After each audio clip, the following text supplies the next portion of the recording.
Hello and welcome to News9 Facebook Live with me, Adarsh Vepachedu. So what is Samosa caucus?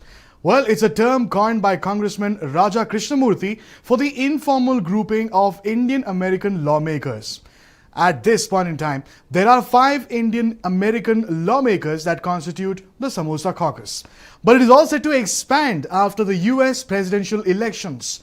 There are quite a few Indian Americans running for the Congress this year to whom the media and political pundits are giving quite a bit of chance. Be it the Republicans or the Democrats, there is Indian representation in various states of United States of America. This is a testimony to the growing Indian American population in the United States. So is there growing interest among Indian Americans to join electoral politics? What are the issues that the Indian Americans will focus on? Whether these issues will be resolved? To answer some of these very pertinent questions, we have with us Dr Ashok Sharma, visiting fellow at the University of New South Wales in Canberra, Australia. Someone who understands American politics well, and he joins us live on the program. Many thanks, sir, for speaking to us. Please tell us about the growing professional success of Indian Americans, and in fact, how they really seems to be a growing inclination in the community to join electoral politics. And also, do you fancy Kamala Harris's chances this time around? Began to participate in politics in America in 1990s, and this was also a time when they had achieved reasonable professional success in America. In 1960s and 70s they immigrated. They were very highly talented doctors and engineers and academics, and they achieved their professional success, and in 1990s they began to transform their professional success into political activism, and political participation in fact increased in 1990s, and we have seen number of lawmakers at a state level and at federal government level. Okay.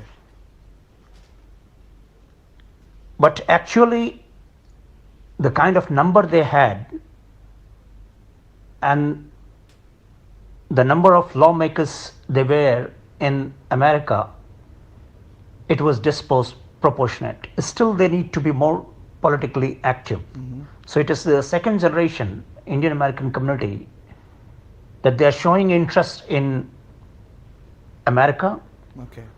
And if you look at this, there is also a trend in their lobbying activities for US-India relations, and that began again in 1990s, the formation of India Caucus, which was because of Indian American community took interest in lobbying for a betterment of US-India relations. So both the trends began in 1990s, and this has continued, and we have seen governor and senators and House of Representatives and state level lawmakers.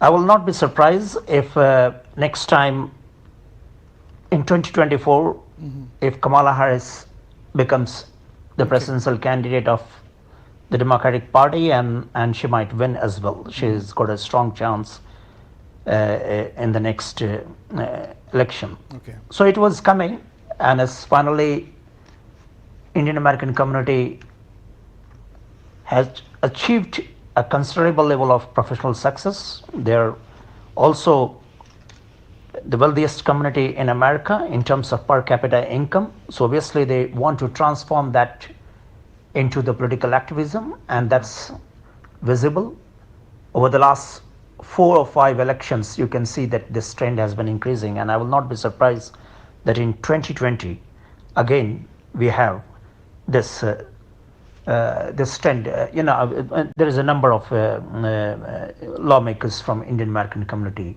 will come to the office. Okay. So, Doctor, what do you expect from Indian American lawmakers? Whether issues such as immigration and unemployment, that which a few Indian Americans may be facing, do you think they'll get resolved with increased Indian American lawmakers and representation? Coming to their immigration issue, and this is a very complex issue. One has to look that they will lobby only, which lobby for the interests, for the cause, which does not affect their interests. Okay. There is an Indian American community, and now the second generation is also looking for job. So people are thinking that they should lobby for Indians coming from India and biting into their pie share. So that's not going to happen. They will definitely lobby for India and immigration, but it's only when their interests are secured. So one has to look into this aspect of, because often is say that what Indian American lobbying is doing, but Indian American lobbying will do lobby for US India relations on all the issues which is in their interests as well. Okay. So lobbying for India, to people immigrate from India to America and take their jobs in certain sectors, suppose IT or this, is something which is not going to happen. But that's an issue which has been already debated last time also when Trump became president, and this issue came, and a couple of experts also pointed to this aspect of this immigration issue in India-US relation and Indian American community. They have a bright future, Indian American community, and their number is not very strong, but they have a considerable influence in American politics by their fundraising and campaigning, and it will continue to grow in the coming years as well. Well, many thanks, Doctor, for speaking to us. There you have it. Not a very sizable population of Indian Americans that we're talking about, but yes, considerable influence that they wield, and the kind of presence and influence that they're beginning to show in the US electoral politics is also there for everyone to see. We'll have to wait and see as to how the elections really pan out and whether this number in the Samosa caucus does indeed increase, and increase to what number. That again is a big question. And yes, once you have a certain number of Indian American lawmakers, how much of an input, how much of a boost will they be able to give to the community on ground in the United States? That is again something that we'll have to wait and watch. If you've liked the information that we've shared with you, do not forget to like, share and subscribe to News 9 on YouTube, Facebook, Instagram and Twitter. Many thanks for joining us.